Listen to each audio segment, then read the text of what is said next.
Hello दोस्तों, welcome to sleepy classes. तो आज के प्रीमिक्स में इकोनॉमी के हम 5 क्वेश्चंस यहाँ पर डिस्कस करेंगे। शुरुआत करते हैं, बट उससे पहले एक छोटी सी पीस ऑफ इन्फॉर्मेशन आप सभी के लिए कि अब स्लीपी क्लासेस द्वारा यहाँ पर ऑफलाइन मीडियम के माध्यम से भी क्लासेस कंडक्ट की जाएंगी, जिसमें आपके डेली बेसिस पे क्लासेस रहेंगी, रेगुलर टेस्टिंग वहाँ पर रहेगी, क्विजेस के माध्यम से रेगुलर डाउट सेशंस वहाँ पर कंडक्ट किए जाएंगे, प्रीलिम्स टेस्ट सीरीज आपकी उसमें इंक्लूडेड रहेंगी। तो ये सभी चीज़ें हैं आपकी ऑफलाइन बैच की, जिनकी सारी डिटेल्स आपके सामने यहाँ पर अवेलेबल हैं। यदि आपको लगता है कि आप इस तरीके से फिजिकली आके क्लासेस अटेंड नहीं कर सकते तो सेम प्रावधान वहां पर ऑनलाइन लाइव क्लासेस का भी रखा गया है। ठीक है जी, तो उसकी भी डिटेल्स आपके सामने यहां पर अवेलेबल हैं। यदि आपकी किसी भी प्रकार की क्वेरीज हैं तो डेफिनेटली हमारी हेल्पलाइन नंबर पर कॉल करके आप अपनी क्वेरीज को रिजॉल्व करवा सकते हैं। और वहीं बात करें करंट अफेयर्स की, कितनी ज्यादा इंपॉर्टेंस बढ़ चुकी है यूपीएससी की प्रिपरेशन में, तो उसी को मद्देनजर रखते हुए यहाँ पर स्लीपी क्लासेस ने भी एक करंट अफेयर का कोर्स लॉन्च किया है, जिसमें डेली बेसिस पर आपके करंट अफेयर्स के लेक्चर्स वहां पर लगाए जाते हैं और वो आपके वीकली कंपाइलेशन रहती है करंट अफेयर्स की सब्जेक्ट वाइज, जिसमें प्रीलिम स्पेसिफिक तो डेटा हम करते ही हैं, बट साथ के साथ मेन स्पेसिफिक एनालिसिस भी हम इन टॉपिक्स का यहां पर करते हैं। Subject wise topic wise discussion यहां पर की जाती है। और सबसे खास बात जो मैं कहूंगा कि जो पीवाईक्यू की डिस्कशन है कि दोनों ही, अगर कोई ऐसा टॉपिक है जिससे रिलेटेड पहले क्वेश्चन पूछा गया है तो प्रीलिम्स का क्वेश्चन तो हम डिस्कस करेंगे ही, बट साथ साथ मेंस ओरिएंटेड भी अगर कोई क्वेश्चन रहेगा तो डेफिनेटली उसे भी वहां पर डिस्कस करेंगे। तो जितनी भी डिटेल्स आपके सामने हैं, यदि बाकी आपको डिटेल्स चाहिए तो डेफिनेटली हमारे इस नंबर पर कॉल करके अपनी डाउट्स को रिजॉल्व करवा सकते हैं। अब शुरुआत करते हैं आज के प्रीमिक्स की। सबसे पहले वही हमारी रूटीन रहेगी, पहले पांचों के पांचों क्वेश्चन एक बार देख लेते हैं, फिर शुरुआत करेंगे एक एक क्वेश्चन के साथ। सबसे पहला क्वेश्चन यहाँ पर फिनक्लेवेशन से रिलेटेड आपसे पूछा जा रहा है। 2 स्टेटमेंट्स आपको यहाँ पर दी गई हैं, बताना है इनमें से कौन कौन सी करेक्ट है। सिंपल सा क्वेश्चन है, थोड़ा सोचिए, करेक्ट ऑप्शन यहाँ पर मार्क कीजिए, फिर डिस्कस करेंगे। अगला क्वेश्चन आपसे यहाँ पर remission of duties and taxes on export product scheme, इससे रिलेटेड 4 स्टेटमेंट्स यहाँ पर दी गई हैं, बताना है इनमें से कौन सी का स्टेटमेंट है जो कि इनकरेक्ट है। ठीक है जी, तो थोड़ा ध्यान से देखिएगा, हर एक स्टेटमेंट को पढ़िए और उसके बाद करेक्ट ऑप्शन वहां पर मार्क कीजिए। थर्ड में बात हो रही है विंडफॉल टैक्स के बारे में। 2 स्टेटमेंट्स यहाँ पर दी गई हैं, बताना है इनमें से कौन कौन स्टेटमेंट्स आपकी करेक्ट हैं। तो उसी के आधार पर 4 कोड दिए गए हैं जो कि आपको यहाँ पर मार्क करने कि उनमें से कौन सा कोड आपका करेक्ट कोड है। फोर्थ क्वेश्चन में इन्वेट्स के बारे में बात हो रही है, इंफ्रास्ट्रक्चर इन्वेस्टमेंट ट्रस्ट के बारे में यहाँ पर बात हो रही है। 3 स्टेटमेंट्स आपको यहाँ पर दी गई हैं, बताना है इनमें से कौन सी स्टेटमेंट्स हैं जो कि आपकी करेक्ट हैं। 4 कोड्स दोबारा से आपको यहाँ पर प्रोवाइड किए गए हैं, तो आराम से हर एक क्वेश्चन को तसल्ली से वीडियो पॉज करके करेक्ट ऑप्शन मार्क कीजिए और उसके बाद फिर हमारे क्वेश्चन को यहाँ पर डिस्कस करेंगे। लास्ट क्वेश्चन देखते हैं, section 3 of the Indian patent act बात कर रहे हैं कि किस चीज से डील करता है। 4 ऑप्शन दोबारा से आपको यहाँ पर दे दी गई हैं। Straight forward fact based question है, करंट अफेयर में भी काफी ज्यादा चल रहा था, तो उसी के चलते सोचा थोड़ा इसको डिस्कस भी कर लिया जाए। तो करेक्ट ऑप्शन यहाँ पर मार्क करनी है, आपको बताना है किस चीज से डील करता है। तो ये थे अब आपके 5 क्वेश्चन। अब जो आपकी एक एक्सरसाइज है कि अब हम उन क्वेश्चंस को थोड़ा डिस्कस करेंगे, देखेंगे कितने क्वेश्चंस आपने करेक्टली आंसर किए हैं। और ध्यान रखिएगा, जब भी इस तरीके से हम प्रीमिक्स डेली बेसिस पर यहाँ पर लेके आते हैं, ऑब्जेक्टिव यही है कि आपकी प्रिपरेशन को भी यहाँ पर स्ट्रेंथन करना है, बट उसमें आपको अपना रोल भी यहाँ पर निभाना है।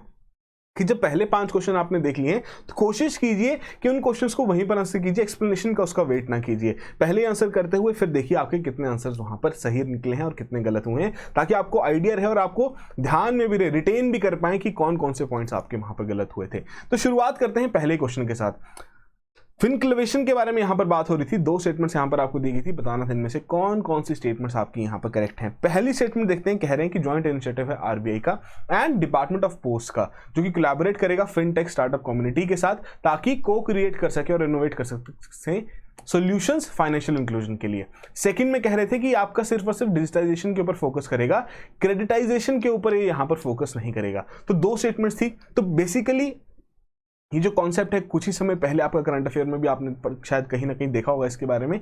तो यहाँ जो पहली स्टेटमेंट है उसमें आरबीआई का कोई रोल नहीं है। यहाँ पर आपका जो इंडियन पोस्ट पेमेंट बैंक्स है उनका और डिपार्टमेंट ऑफ पोस्ट का यहाँ पर कोलैबोरेशन हुआ है, उनका ये जॉइंट इनिशिएटिव है, जिसके चलते वो फिनटेक स्टार्टअप कम्युनिटी के साथ कोलैबोरेट करते हुए इस तरीके के इनोवेटिव सॉल्यूशंस यहाँ पर निकालेंगे, ताकि हम फाइनेंशियल इंक्लूजन को और ज्यादा यहाँ पर बढ़ा सकें। और ये आपका डिजिटाइजेशन पे तो फोकस करेगा ही, बट साथ साथ क्रेडिटाइजेशन पर भी फोकस करेगा। उसके आधार पर दोनों ही स्टेटमेंट्स आपकी यहां पर इनकरेक्ट हो चुकी हैं और डी ऑप्शन यहां पर आप करेक्टली मार्क कर सकते थे। अब बेसिक चीजें देख लेते हैं, थोड़ी डिटेल्स देख लेते हैं कि जो आपका इंडियन पोस्ट पेमेंट बैंक्स हैं आईपीपीबी और जो डिपार्टमेंट ऑफ पोस्ट है उनके द्वारा ये एक नया फिनक्लेवेशन करके एक इनिशिएटिव यहाँ पर रखा गया है, जॉइंट इनिशिएटिव है, जिसके चलते फिनटेक स्टार्टअप कम्युनिटी के साथ वहाँ पर कोलैबोरेट करेंगे ताकि इस प्रकार के इनोवेटिव सॉल्यूशंस को वो को क्रिएट कर सकें, इनोवेट कर सकें वहाँ पर, जो कि आपके फाइनेंशियल इंक्लूजन में बहुत अहम रोल वहाँ पर प्ले करेंगे। अब बेसिकली जो फिनक्लेवेशन है ये आपकी इंडस्ट्री का पहला ऐसा इनिशिएटिव है जिसके चलते एक पावरफुल प्लेटफॉर्म यहाँ पर तैयार करने की कोशिश की जा रही है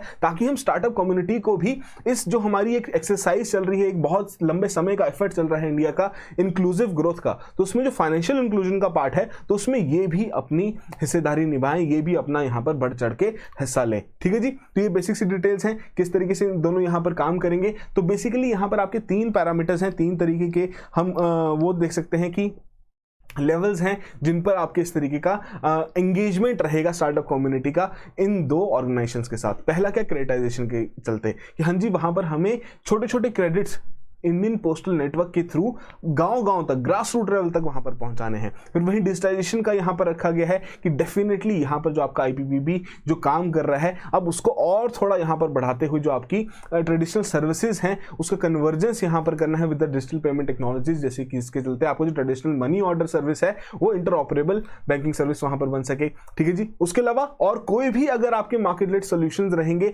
जो कि किसी भी प्रकार की जो प्रॉब्लम है जो कि आईपीपीबी या फिर यहां पर डिपार्टमेंट ऑफ पोस्ट उसे फेस कर रहा है, उसके अगर सॉल्यूशन निकालते हैं तो उन स्टार्टअप्स को भी यहां पर बिल्कुल उनके साथ हिस्सेदारी की जाएगी, उनको भी यहां पर पूरा इन्विटेशन दिया गया है। तो ये बेसिक आइडिया रखा गया है फिनक्लेवेशन के चलते, जिसके चलते आपके स्टार्टअप्स को पार्टिसिपेट करना है, आइडिएट करना है, डेवलप करना है और मार्केट इंट्यूटिव और टेलर्ड प्रोडक्ट्स वहां पर तैयार करने हैं। ठीक है जी, और एंड गोल तो यही है कि हमें फाइनेंशियल इंक्लूजन की जो हमारी एक बहुत लंबे समय से एफर्ट चल रही है उसको एक स्टेप और लेके जाना है। तो स्टार्टअप्स किस तरीके से यहाँ पर काम करेंगे, सबसे पहले आइडिएशन का काम रहेगा कि डेफिनेटली जो फिनक्लेवेशन का यहाँ पर एक पेज यहाँ पर बनाया गया है उनके द्वारा वहाँ पर जाके रजिस्टर करेंगे, अपने एप्लीकेशन प्रोसेस में रखेंगे कि हाँ जी हमारा ये आइडिया है, इस तरीके से हम काम करना चाहते हैं। फिर उस सॉल्यूशन की इवैल्यूएशन वहाँ पर की जाएगी कि शॉर्ट लिस्टिंग वहाँ पर होगी। फिर उन सभी स्टार्टअप्स को कहा जाएगा कि हाँ जी अपनी प्रेजेंटेशन वहाँ पर आके दिए कि बताइए किस तरीके से आप अपने सोल्यूशंस यहाँ इस तरीके से काम करेंगे, कैसे आप उसको फर्दर एक इन प्रैक्टिस मोड में लेके आएंगे। तो उससे रिलेटेड जितना भी वैल्यूएशन पैनल रहेगा उन सभी को सॉल्यूशंस वहां पर सबमिट किए जाएंगे।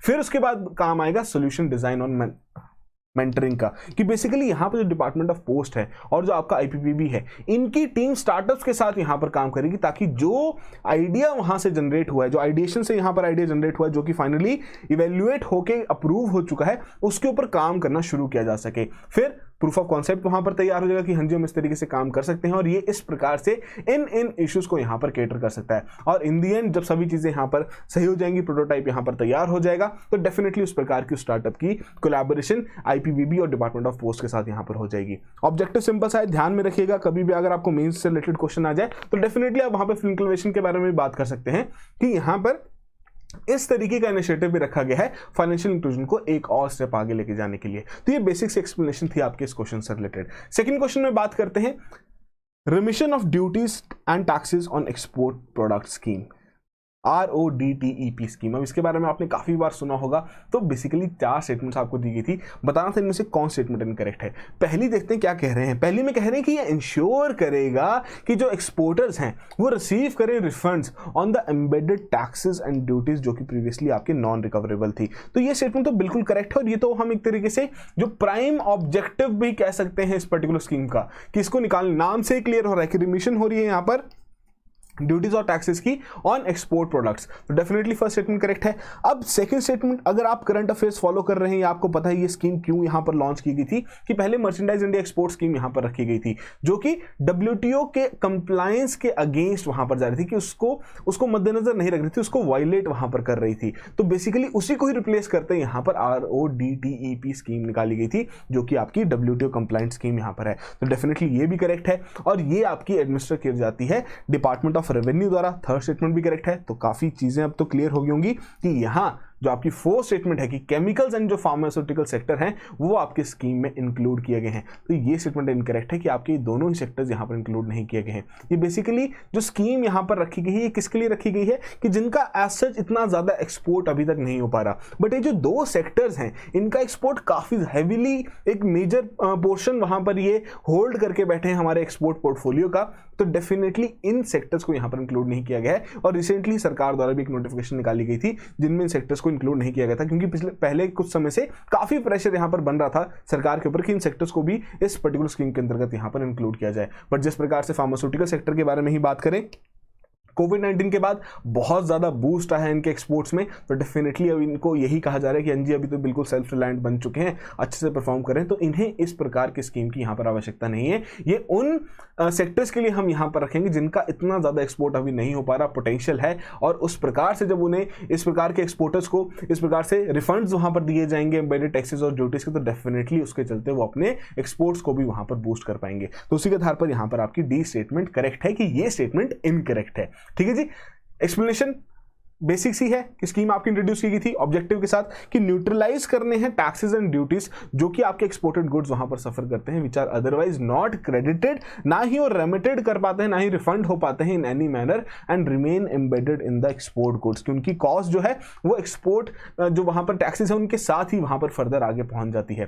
ठीक है जी, कि मतलब वो कंपेटिटिव उसको और ज्यादा हमें बनाना है, हमें अपने प्रोडक्ट को और ज्यादा यहाँ पर चीप बनाना है, तो इस प्रकार की जो ड्यूटीज और टैक्सेस अगर उनके ऊपर एप्लीकेबल रहेंगी तो डेफिनेटली उस प्रोडक्ट की कॉस्ट भी वहां पर ज्यादा रहेगी, तो उसे कम करने के लिए और अपने प्रोडक्ट को कंपैरेटिव, इंडिया के एक्सपोर्ट्स को कंपैरेटिव बनाने के लिए यह स्कीम यहां पर रखी गई है। तो इसमें आपके जितने प्रकार के स्टेट, सेंट्रल या लोकल ड्यूटीज टैक्सेस जो भी लिवाइज यहाँ पर रखे जाएंगे ऑन द गुड्स एक्सपोर्टेड, वो सभी आपके यहाँ पर रिफंड हो जाएंगे, जो कि आपके किसी और स्कीम के अंतर्गत वहाँ पर रिफंड नहीं हो रहे हैं। इस चीज़ का भी यहाँ पर ध्यान रखना है। डब्ल्यूटीओ कंप्लायंट स्कीम है, फॉलो करता है ग्लोबल प्रिंसिपल कि जो आपके टैक्सेस और ड्यूटीज हैं, ये पॉइंट भी आपको यहाँ पर ध्यान में रखना है। कई बार प्रीलिम्स में ऐसे भी पूछ लिया जा सकता है कि जो टैक्सेस और ड्यूटीज हैं they should not be exported, they should be either exempted और रेमिटेड टू द एक्सपोर्टर्स, ताकि जो गुड्स हैं उन्हें हम कंपेटिटिव बना सके ग्लोबल मार्केट के लिए। ठीक है जी, तो ये बेसिक सा ऑब्जेक्टिव रखते हुए ये स्कीम यहाँ पर लॉन्च की गई थी, और जो फुली एडमिनिस्ट्रेशन है इस स्कीम का वो आपके डिपार्टमेंट ऑफ रेवेन्यू के पास है। एक इसके लिए अलग से सेपरेट RODTP पॉलिसी कमेटी भी यहाँ पर रखी गई है,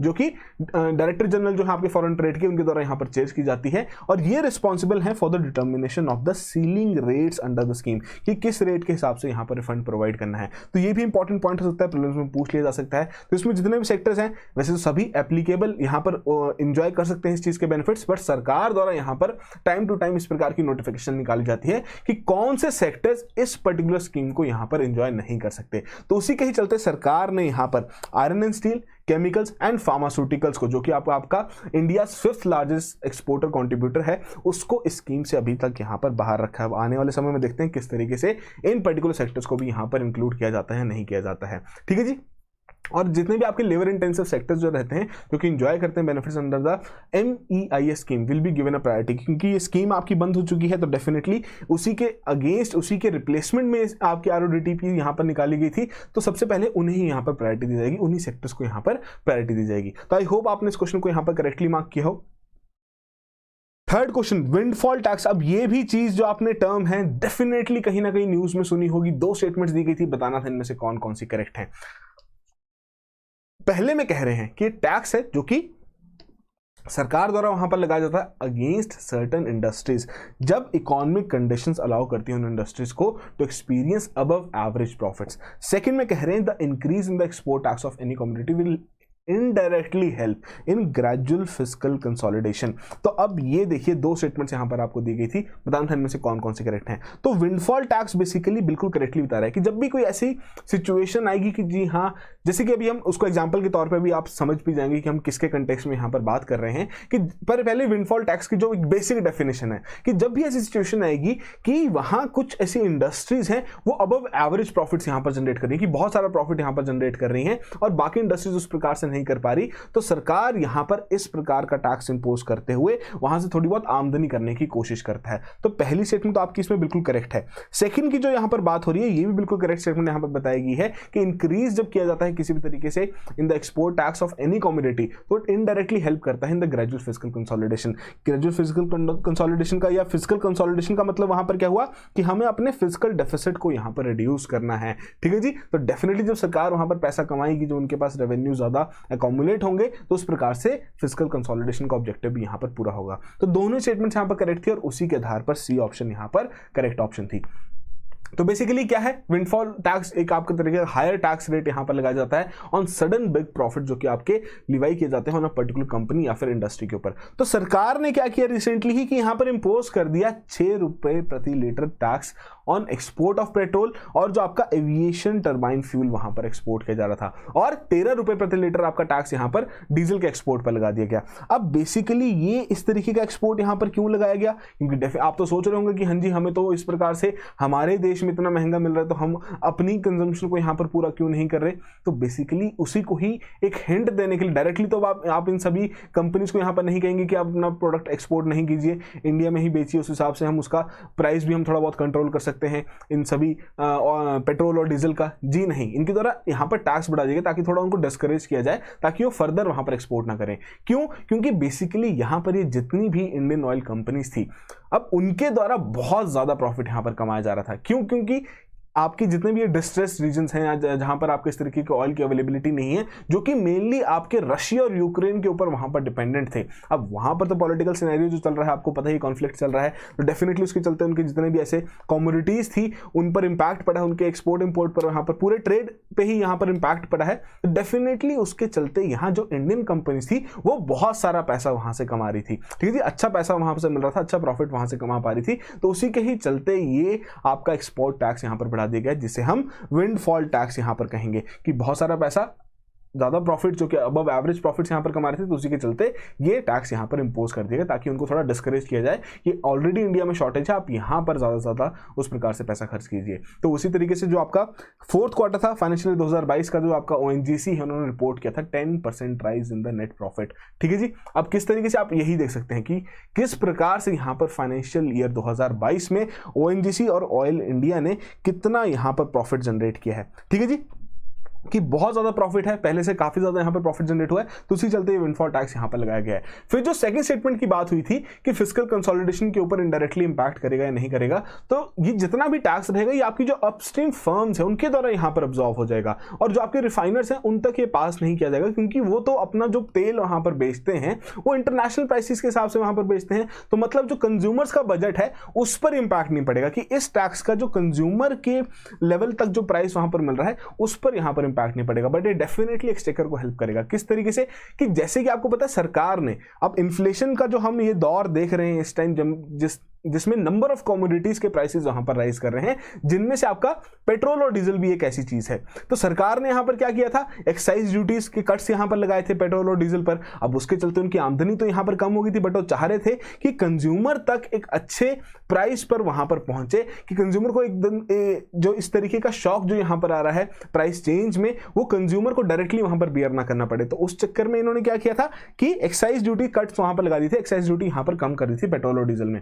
अब जब उनके द्वारा एक्साइज ड्यूटी यहां पर कम की गई है, तो मतलब उनके अपने रेवेन्यू पर भी यहां पर इंपैक्ट पड़ा है। अब उस इंपैक्ट के चलते यहां पर इवैल्यूएशन लगाई जा रही थी कि जी बहुत सारा पैसा का नुकसान होगा। बट जो मूडीज इन्वेस्टर सर्विस है वो क्या कह रहे हैं, जो windfall tax along with the decision to impose additional excise duty on petrol and diesel के एक्सपोर्ट में या फिर जेट फ्यूल के एक्सपोर्ट में may generate nearly $12 billion additional revenue in financial year 2023। तो डेफिनेटली जो सरकार का यहां पर बजट रखा गया था 2022-2023 के लिए, जिसमें उन्होंने फिस्कल डेफिसिट की रेंज वहां पर रखी थी, जो बजटेड रेंज यहां पर रखी थी कि 6.4 पर हम मेंटेन करके रखेंगे। तो इस पर्टिकुलर विंडफॉल टैक्स के चलते जो रेवेन्यूज यहां पर अकोमुलेट होंगे, तो डेफिनेटली हम उसके चलते इस टारगेट में यहां पर लाई करेंगे, उसको अचीव करने की यहां पर पूरी कोशिश करेंगे। ठीक है जी, तो ये बेसिक सी एक थ्योरी हम कह सकते हैं, बेसिक सा कॉन्सेप्ट है कि कैसे जो यहां पर सरकार द्वारा स्टेप्स लिए जाते हैं अपनी फिस्कल कंसोलिडेशन के गोल को वहां पर अचीव करने के लिए, और साथ के साथ किस प्रकार से विंडफॉल टैक्स यहां पर लगाया जाता है। तो आई होप यहां पर सभी चीजें आपकी क्लियर होगी हो,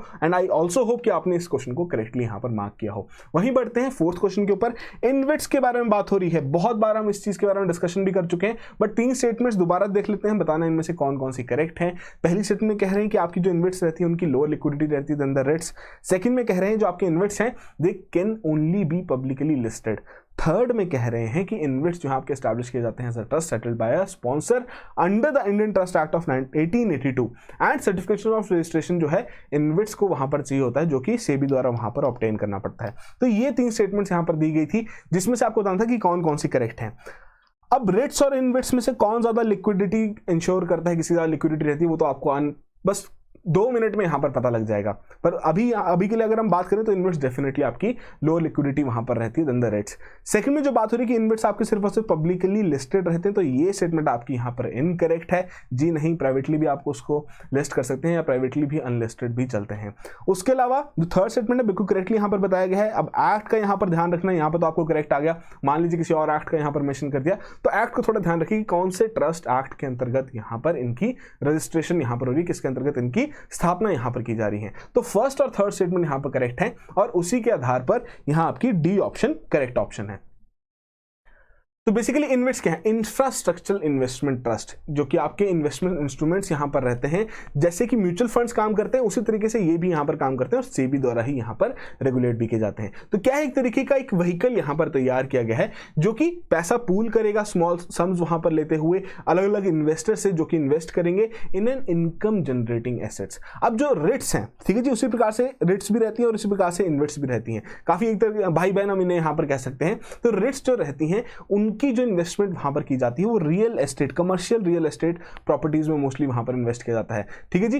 एंड इन्वेस्ट बेसिकली आपका जो उसका पोर्टफोलियो रहता है इंफ्रास्ट्रक्चर एसेट्स का, जैसे कि हाईवेज हो गए या फिर पावर ट्रांसमिशन एसेट्स वहां पर हो गए। तो एक तरीके से जो आपके रियल एस्टेट कमर्शियल प्रॉपर्टीज रहेंगी, डेफिनेटली उसका तो जो कैश फ्लो रहेगा काफी जल्दी वहां पर शुरू हो जाएगा। बट जो ऐसे इंफ्रास्ट्रक्चरल एसेट्स वहां पर रहेंगे, जैसे कि हाईवेज हो गए, पावर ट्रांसमिशन एसेट्स हो गए, तो डेफिनेटली उनका कैश फ्लो थोड़े समय बाद वहां पर, एक स्टेडी कैश फ्लो थोड़े समय बाद वहां पर शुरू होता है, ठीक है जी। तो ये बेसिक सा डिफरेंस यहां पर ध्यान रखना है कि दोनों कहां इन्वेस्ट करते हैं। और वहीं जो आपके इन्वेस्ट्स हैं पब्लिकली लिस्टेड भी हो सकते हैं, प्राइवेट लिस्टेड भी हो सकते हैं और प्राइवेट अनलिस्टेड भी हो सकते हैं, बट जो रेट्स हैं वो सिर्फ और सिर्फ आपके पब्लिकली लिस्टेड ही यहां पर रह सकते हैं। रेट्स आपके ज्यादा एक्सेसिबल रहता है स्मॉल इन्वेस्टर्स के लिए, तो इसीलिए ज्यादा लिक्विडिटी भी यहां पर मेंटेन रहती है due to the lower unit prices and trading lots. वहीं अगर हम बात करें इन्वेस्ट्स के बारे में, तो इसका जो ट्रेडिंग लॉट का जो साइज रहता है वो काफी ज्यादा रहता है, ग्रेटर देन द रेट्स। तो उसी के चलते हम कह सकते हैं कि इसमें पुअर लिक्विडिटी भी रहती है, कि उस तरीके से सडन विड्रॉल वहां से नहीं कर सकते। उसके अलावा किस तरीके से आपकी इसकी रजिस्ट्रेशन की जाती है वो तो हम ऑलरेडी यहां पर डिस्कस कर ही चुके हैं। एंड एट प्रेजेंट मई 11 2022 का अगर हम डेटा देखें तो 15 इन्वेट्स आपके रजिस्टर हुए हैं सेबी के साथ and 7 are listed on stock exchanges. तो ये बेसिक इंफॉर्मेशन थी आपके इन्वेट्स से रिलेटेड। डेफिनेटली इसमें काफी सारे आर्टिकल्स आप पढ़ सकते हैं कि इन्वेट्स और रेट्स के क्या डिफरेंस है, वो भी एक इंपॉर्टेंट पॉइंट यहां पर रहेगा। डेफिनेटली उसका एक टेबल यहां पर तैयार कर लीजिएगा, ताकि उस तरीके से कभी भी अगर आपको क्वेश्चन आए तो डेफिनेटली आप उसे वहां पर आंसर कर सकें। बढ़ते हैं आज के लास्ट और फाइनल क्वेश्चन की ओर। तो आप तो थोड़ा सोच भी रहे होंगे कि बहुत ही फैक्चुअल क्वेश्चन यहां पर पूछ लिए, तो बट यूपीएससी तो वैसे क्वेश्चंस पूछ भी रहा है, बिल्कुल straight forward fact based question वहां पर पूछ लिए जाते हैं। तो section 3 of the Indian patent act, अब ये भी नहीं है कि बिल्कुल ही रैंडम हमने यहां पर क्वेश्चन जनरेट कर दिया, इसका भी हम डिस्कशन भी करेंगे क्यों हमने इसको यहां पर जनरेट किया है। तो सेक्शन 3 के बारे में बात हो रही है इंडियन पेटेंट एक्ट्स के, कि ये किस चीज से डील करता है। 4 स्टेटमेंट्स आपको यहां पर दी गई थी। पहले में कह रहे हैं कि बर्डन ऑफ प्रूफ, अगर किसी प्रकार के इन्फ्रिंजमेंट के कंसर्न्स वहां पर आ रहे हैं तो बर्डन ऑफ प्रूफ वहां पर जनरेट करना है, तो उससे रिलेटेड आपका सेक्शन 3 में बातें रखी गई हैं। सेकंड में कह रहे हैं what does not qualify as an invention, या कि ये हो सकता है। थर्ड में कह रहे हैं कि क्या इन्वेंशंस आपकी रिलेटेड टू एटॉमिक एनर्जी है जो कि नॉन पेटेंटेबल है। और फोर्थ में कह रहे हैं कि ऑपोजिशन टू द पेटेंट। तो बेसिकली यहां पर आपकी करेक्ट ऑप्शन है B option, what does not qualify as an invention, कि कौन सी ऐसी पेटेंट फाइल वहां पर की जाएगी जिसे हम कहेंगे कि जी नहीं ये इन्वेंशन के तौर पर आप इसे फाइल नहीं कर सकते, वो आपका सेक्शन 3 में बात रखी जाती है। तो जो यूएसटीआर है, यूएस ट्रेड रिप्रेजेंटेटिव, उनकी एक रिसेंटली यहां पर रिपोर्ट रिलीज हुई थी, ठीक है जी, जिसके आधार पर उन्होंने कहा था कि India was one of the most challenging major economies as far as, अगर हम इंटेलेक्चुअल प्रॉपर्टी राइट्स की प्रोटेक्शन के बारे में बात करें और इसके एनफोर्समेंट के यहां पर बारे में बात करें, तो जो मेन पॉइंट ऑफ कंटेंशन था इंडिया और यूएस के बीच में वो आपका article 3D of the Indian patent act था। आर्टिकल 3 जो है हमारा इंडियन पेटेंट एक्ट का, जैसे कि हमने बात की, वो डील करता है with what does not qualify as an invention under the act. और उसी में ही जो आपका आर्टिकल 3D है वो यहां पर क्या कह रहा है कि अगर कोई ऐसा सब्सटेंस है जो कि ऑलरेडी हमें जिसके बारे में पता था, ठीक है जी, कि mere discovery of a new form of a known substance which does not result in the enhancement of a known efficacy of that substance, कि उस सब्सटेंस की क्या प्रॉपर्टीज हैं, क्या उसका फायदा रहेगा, उसकी एफिकेसी को अगर यहाँ पर ये नहीं बढ़ा रहा है तो उसे हम ये नहीं कहेंगे कि वो नई डिस्कवरी यहाँ पर हुई है, ठीक है जी। उसे हम ये नहीं कहेंगे कि ये नया सब्सटेंस यहाँ पर डिस्कवरी हुआ है, कि उसको हम यही कहेंगे कि जी हाँ ये ऑलरेडी सब्सटेंस था, आपने बस इसका एक तरीके से कुछ नई चीज यहाँ पर इजाद की है उस पर्टिकुलर सब्सटेंस से रिलेटेड, कि कैसे इसका यूज और बेहतर तरीके से वहां पर किया जा सकता है। बट वो कह रहे हैं कि अगर एफिकेसी उतनी ही रह रही है, किसी प्रकार की एनहांसमेंट उसमें नहीं हो रही है उस पर्टिकुलर सब्सटेंस के यूज पर, or the mere discovery of any new property or new use of a known substance or of a mere use of a known process machine or apparatus unless such known process results in a new product या फिर employ करे at least one new reactant, तब तक हम उसे eligible नहीं मानेंगे, उस तरीके से उसको नहीं यहाँ पर रखेंगे कि हाँ जी ये एक नई डिस्कवरी यहाँ पर हुई है। तो ये चीज़ आपको थोड़ी सी ध्यान में रखनी है कि कौन कौन से सेक्शंस जो कि जनरली आपकी न्यूज़ में भी आ रहे हैं कि कौन कौन सेक्शंस किस किस चीज़ से यहाँ पर डील करते हैं। आई होप ये चीज़ आपको समझ आ गई हो। तो बेसिकली इसको क्या कहते हैं कि एवरग्रीनिंग ऑफ पेटेंट्स इसको यहाँ पर कहा जाता है, कि जो आपका कॉन्सेप्ट है एवरग्रीनिंग का, जिसके चलते patents give a company monopoly over the chemical molecule for over 20 years, ठीक है जी। तो वो यहाँ पर इसको अलाउ नहीं करता, जो हमारा सेक्शन 3D है उसे यहाँ पर अलाउ नहीं करता कि जी नहीं, अगर आपने कोई नया इसका यूज यहाँ पर बता दिया जिसके चलते कोई ऐसा फायदा यहाँ पर नहीं हो रहा है तो ऐसा नहीं है। अगर आपका कोई नया सब्सटेंस यहाँ पर आपने जनरेट किया है या कोई नया आपका यहाँ पर एक नया मॉलिक्यूल आपने यहाँ पर जनरेट किया है, तब हम कहेंगे कि जी हाँ ये एक नई डिस्कवरी हुई है, हम इसे कहेंगे कि इसके लिए एक नया पेटेंट यहाँ पर फाइल किया जाएगा। तो वही चीज आपको बताइए कि section 3D in effect does not allow evergreening of patents. मतलब क्या हुआ कि does not allow patent to be granted to inventions involving new forms of a known substance unless उसका जो डिफरेंस हम कह सकते हैं कि सिग्निफिकेंटली है in properties with regard to the efficacy, ठीक है जी। तो ये बेसिक सी चीज है सेक्शन 3D से रिलेटेड, और ये चीज काफी समय से इंडियन पेटेंट एक्ट से रिलेटेड यहाँ पर चल भी रही है। काफी सारी एडवांस इकोनॉमीज हैं जो कि कहती हैं कि हम उस तरीके से इतना ज्यादा रिसर्च और डेवलपमेंट पे इतना काम क्यों नहीं कर पा रहे हैं इंडिया में, क्योंकि उस प्रकार का हमारा जो पेटेंट रजीम है वो उतना स्ट्रेंथन नहीं है। और इसके लिए सरकार भी बहुत समय से कोशिश भी कर रही है, स्टैंडिंग पार्लियामेंट्री कमेटी ने भी इसके ऊपर काम करने की कोशिश की, और बट अभी भी उस प्रकार के जो एक रिजल्ट्स आने चाहिए, उस प्रकार की जो रेगुलेशंस में चेंजेस आने चाहिए वो अभी तक नहीं आए हैं। तब देखना यही होगा किस प्रकार से यहाँ पर चेंजेस आते हैं। बट आई होप ये चीजें आपको समझ आ गई हो, सेक्शन 3D का क्या मतलब है, सेक्शन 3 का यहाँ पर किस तरीके से काम करता है, और किस तरीके से ये एक हम कह सकते हैं कि एक सॉफ्ट वॉर यहां पर चल रहा है पेटेंट रिजीम से रिलेटेड यूएस और इंडिया के बीच में। तो ये थे आज के 5 क्वेश्चंस। आई होप आप में से सभी ने ही अच्छे से यहाँ पर स्कोर किया हो। जो भी आपका स्कोर है कमेंट बॉक्स में जरूर मेंशन कीजिए। और जाते जाते आपको एक इन्फॉर्मेशन देनी है सोशियोलॉजी के कोर्सेज से रिलेटेड 2023 को जो